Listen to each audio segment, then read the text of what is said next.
Ladies and gentlemen, citizens of the universe, this is RosterWatch. My name is Alex Dunlap here with the Trash Man for the Week 5 Waiver Wire edition of the show. Make sure you go get the Waiver Wire cheat sheet at RosterWatch.com where you can get a pro or a premium membership. And if you get a premium membership, you can get the player props on the player prop cheat sheet where we went, Trash Man, congratulations, 73% last week. So definitely been a print fest over there. Of course, you also get the DFS cheat sheets, the DFS hyper, the hyper DFS lineup generator. You get snap counts, touches, targets. I'll get the matchup tool up a little bit later today. It's just a whole ton of stuff, man. Access to us to ask all your questions. RosterWatch.com. Go check it out. All right, Trash Man. The waiver wire cheat sheet, you sent it over to me. I made a few changes to it, but obviously right at the very top this week, we're going to have Woody Marks of the Houston Texans, who's been a staple on the cheat sheet for a while. I have a feeling that this will be the last week that he will qualify as far as somebody who is rostered in less than 55% of leagues across the fantasy football space. Of course, Woody Marks this last week comes in, and it's not just, you almost wouldn't even have to look at the numbers and the snap count splits and stuff like that just to tell that whenever number 27 is out there for the Texans, it just looks different than number 21. Woody Marks has juice. Nick Chubb is starting to fall off. But if you just look at it, this was the passing of the torch. I think the changing of the guard, 56% of snaps for Woody Marks this last week. He had 5 targets, 21 touches for 119 scrimmage yards and 2 touchdowns. Nick Chubb, 42% of snaps in this game. 2 targets, 15 touches for 62 scoreless yards from scrimmage. Your thoughts? My initial thought was this probably is not going to be a complete all-in move the same way that Trey Benson was last week, because all we've seen here is a continuing change in usage, right? And it's an important change in usage because I don't know about you, I thought that Texas offense looked as good as I've seen them this year, right? Yeah. Their opponent might have had something to do with that, but right. I mean, they're playing the Titans, but I think though, as a new offensive. Yeah, you're looking for any kind of spark in that offense. Yeah, it's like, man, we kind of found a little bit of something here. I think we need to keep rolling with Woody Marks, but it's not like Nick Chubb got hurt and he's out for the season the same way that happened with James Conner for the Trey Benson thing. Now with Trey Benson, if you look back at it last week, I mean, on Thursday, he only played like 55% of snaps anyway still. So it's like he played more snaps in the game that Connor went out in week 3 than he did in week 4. But I do think that I still think that the kind of all-in move on him was justified. He'll have better days. That Seattle defense is really good. But as far as Woody Marks, what are you doing here for your fab? I mean, if you're in running back need, I think you can. Are we going to get many better shots than this? Probably not. I mean, I guess you could maybe factor in, or maybe like, Kendre Miller keeps getting more touches. He could have a breakout at some point. But really, I mean, clearly Kendre's on the cheat sheet. Yeah, for sure. I'm just talking about somebody with that kind of juice who could take over a backfield. You could see potentially Ollie Gordon coming some more prominence in that Miami backfield. I've thought about this, Trash Man, and I'm just like, all right, with Ollie Gordon, for one, last night 26% of snaps, which is fine, but got 6 touches in the game. You just I'm just talking about guys who have the potential, but have yet to realize it in their backfield. Well, but see, with Ollie Gordon, I just think it's different because, for one, we've not seen anything close to the changing in usage that we have with Marks. Yeah, but then losing Tyreek Hill, maybe they start to. No, because what's going to happen is they're going to say this Darren Waller thing at age 33 is not going to. Hey, what I say about Darren Waller last week? What they're going to do? Clearly, it's a bump up. For the whole Tyreek thing, for one, God, that was a nasty looking thing. But I think with that, I kind of had the same thought as you when I woke up this morning. I started thinking about putting this together. I'm like, could they get Gordon more involved? I'm like, of course they're not, because they're going to have HN on the field more often as a receiving back. They're going to use him more like that. And I think that hinders Gordon's ability to get on the football. I mean, I think it might be a situation where both of them, have standalone value, kind of like Mostert and HN did, have in the past. Okay. Well, Woody Mark's clearly in a tier of his own. I mean, we don't even need to have that discussion. The question is, let's say you got $58 left in your budget. Say you spin up earlier in the year and you try to go get Juwan Johnson and Daniel Jones or something. You paid $24 and $25. You got $55 left. I mean, I think it depends on your record. If you're 0-4, 1-3, I think he's somebody that you shell out the big bucks for, just to get you back to 500 or close to it. If you think he's going to do it, I mean, it could have been that last week was the week to play him. I feel so bad for our guy, John in Cedar Park from the comments section, because he had the exact same question that I had coming into the games on the Sunday morning sit start thread that we have for our pro members, where we answer like 100 to 200 questions. We make sure to get to everybody's questions before lineups lock at 1. That's an added That's an added bonus of being a pro member at RosterWatch. And he had the exact same quandary that I did, because in his flex he had Pacheco, and he's like, "Should I just put in Woody Marks?" I was like, "Dude, I'm thinking this exact same thing." And I've decided I'm giving Pacheco one more week. Oh God! So you can do what you want, but Pacheco, I think about it like the game had a higher total.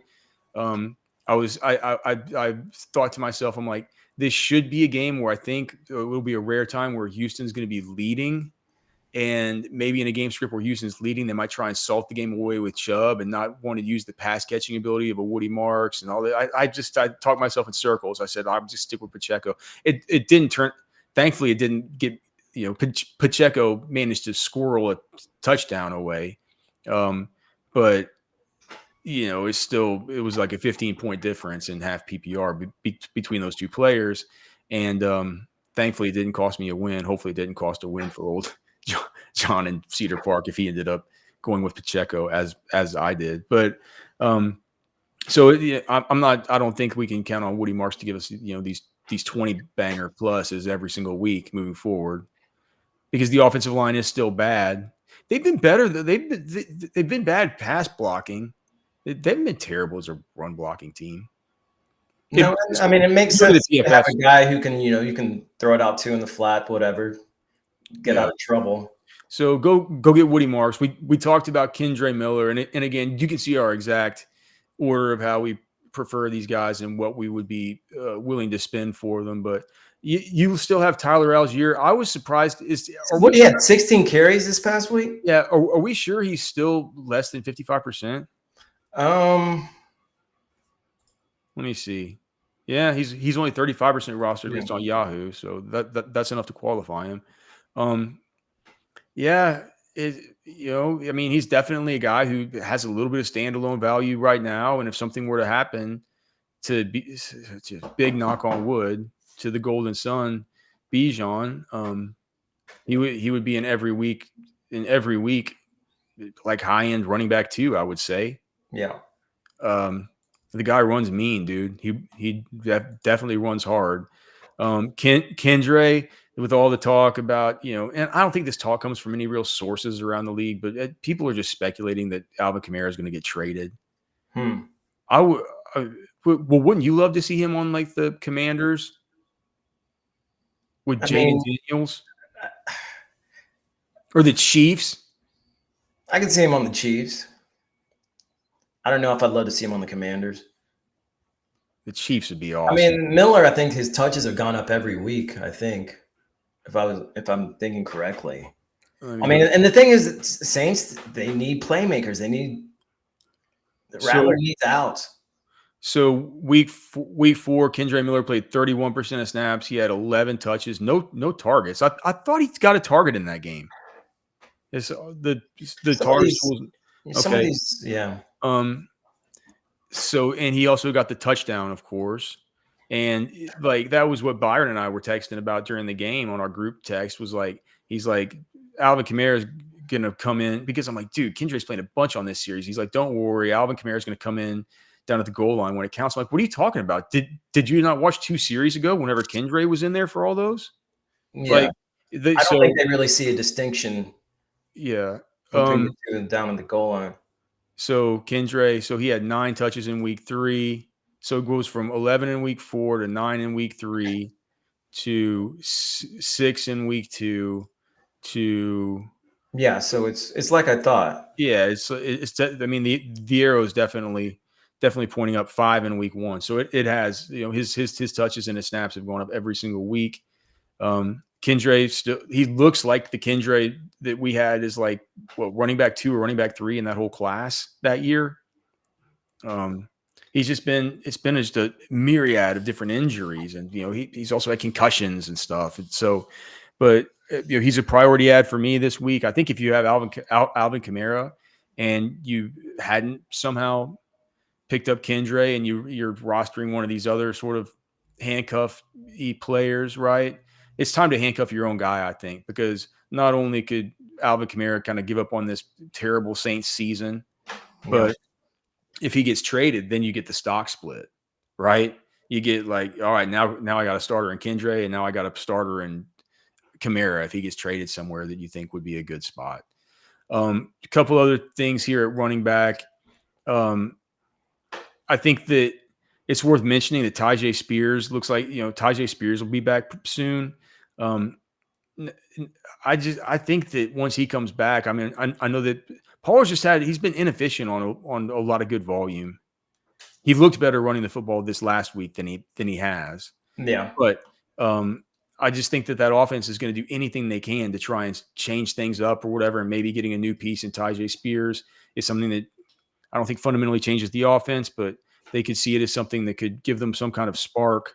Rachaad White still available in 40% or 60% of Yahoo leagues. Now we have Bucky Irving going in for some nebulous MRI. So you should be picking up Rachaad White just in case anything happens with that. Also Sean Tucker, because if Bucky Irving were to miss time, we know that Sean Tucker is a guy who can come in and contribute as well. Kenny Gainwell is somebody you'll probably want to think about picking up. The only problem is this is a bye week. The Steelers are on bye. So who's on bye? It's the Bears, the Steelers, the Falcons, and the Packers. So all those teams on bye. That's another reason why a bunch of people are going to be looking for help this week, not just at running back, but certainly also at wide receiver track. One more running back I wanted to take note of is Brashard Smith at KC. Yeah, dude. With Pacheco playing like he is, terribly, and Kareem Hunt. I mean, he's getting more snaps than Pacheco. Kareem Hunt's not really doing much of it. He's kind of half playable right now if you need to in deep league flex stuff. I just feel like Brashard Smith, there's a possibility he could leapfrog both of those guys soon. Wide receivers, just real quick. We talked already about, you know, Wandale, or did we talk about Wandale, or was that off air? I think that was off air. Okay, so Wandale, if he's still available in your league, you should go pick him up. Of course, Malik Neighbors out for the season, very, very sadly. Oh, and also with the running backs, can we all just one other thing?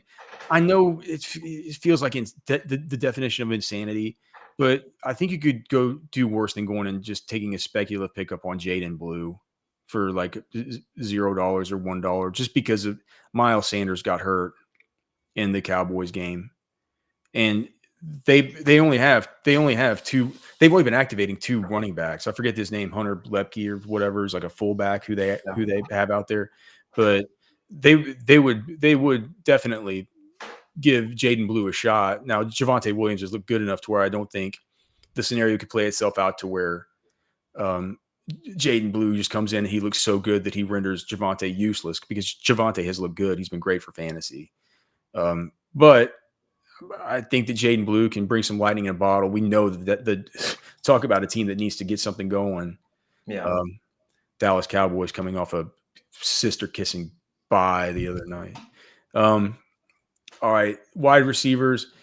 Wandale, I think, is at the very top of the list. Wandale Robinson, but it's also, also worth mentioning here that Darius Slayton is, it's a new quarterback, so we don't know if it's going to be exactly the same here with Jackson Dart.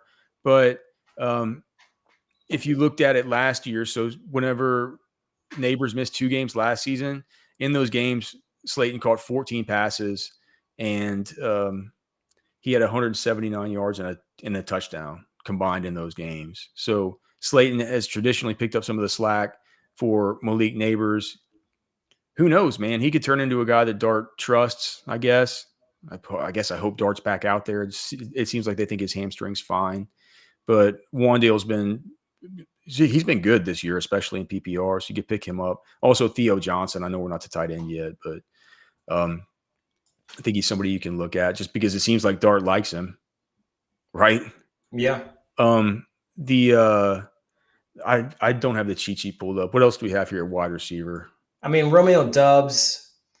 Yeah, you get not owned in 55% of leagues. 3, hat trick the other night. Not a lot of yardage for Dubs, but he's their primary red zone option, it seems. Yeah, Malik Washington for the Dolphins. With Tyreek Hill being out, I know that they have Nick Westbrook-Akine and some of these other guys, but Malik Washington had been playing a bunch. I think he started. Did he start that game? He was in that. He was in there super early. He's in 3 receiver sets for them. And how they're gonna handle it moving forward, whether they kind of keep him in this kind of slot role and all the rest, we'll just have to sort of see how that works itself out. But they're gonna have to change things up with no Tyreek there. And Malik Washington's a playmaker in his own right. And he fits what they do. They like him so much that they'd like to get him involved on some of these gadgety plays and stuff like that. So if his role can expand, you certainly do like that. And then the guys that have been on the sheet, like Alec Iamaner, is still out there. Troy Franklin, not a giant game last night, but not terrible. And I believe doesn't Denver have a good? Who's Denver's upcoming matchup this week? On the Eagles. Oh, so that's not great. Yeah, that isn't great. Oh, dude. The other one was Cedric Tillman getting hurt. I don't know how hurt he is, but Isaiah Bond led the Browns last week as far as receiving yards. He's going to start for them. Isaiah Bond should have been a second-round pick if not for the off-field stuff. Yeah. All right, and then tight ends, Darren Waller. People are going to want to pick him up. Brenton Strange. People are going to pick him up. Mason Taylor started to find he's been ticking up as far as his targets, and last night looked good. I believe their second leading receiver for the Jets, and just a hellacious rookie prospect who's the son of Jason Taylor. So yeah, that's what. And quarterback. I mean, Jackson Dart, if you need him, go pick him up. I think that's more of a guy that, I don't. What do you think? Do you pick him up in one quarterback season long, or is that more of a super flex deal? I think it's more super flex right now. I'd like to see more, but I love running backs who throw touchdowns, but I mean, it looks like he's already a little bit banged up from all the running he's doing. Yeah, I'm not sure it's gonna keep up for a whole season like that. All right, Trash Man, we got to play the game. Can you drop them? The people who are gonna want, to know if they can drop these guys. All right. Cedric Tillman. Yeah, actually, I have him scheduled to be dropped later on the waivers tonight. Trey Tucker. I don't want to, but I mean, you can. Tyquan Thornton. Yeah, you can. Braylon Allen, who exited last night's game with a knee injury. Yeah, you can. Somebody asked about Tyrone Tracy. You can. Ollie Gordon. Yeah, you can. Caleb Johnson. Yes. Calvin Ridley. No. Really? Not. He's been so bad. You just got to hold him and just hope there's. Yeah, I mean, well, maybe he gets traded. I don't. Is this? It's starting to get thin for Calvin, or Calvin really hopes here. Hey, maybe he goes to Miami. Rashad Bateman. God, that would be awesome. Yeah. Rashad Bateman. Yeah, especially with somebody asked. I looked him up. He hasn't done anything. I mean, he's been all right, but I mean, Lamar Jackson might not even start this week. Isaiah Pacheco. Yeah, you can move on. Oh, Ja'Cory Krosky-Merritt. No. Finally, this was tough, but somebody asked it. It has to do with your boy Woody Marks. They want to know if they can drop Nick Chubb. Not yet. This is Anthony Richardson, and you're listening to RosterWatch. This is AJ Brown, and you're listening to RosterWatch. This is Josh Allen, and you're listening to RosterWatch.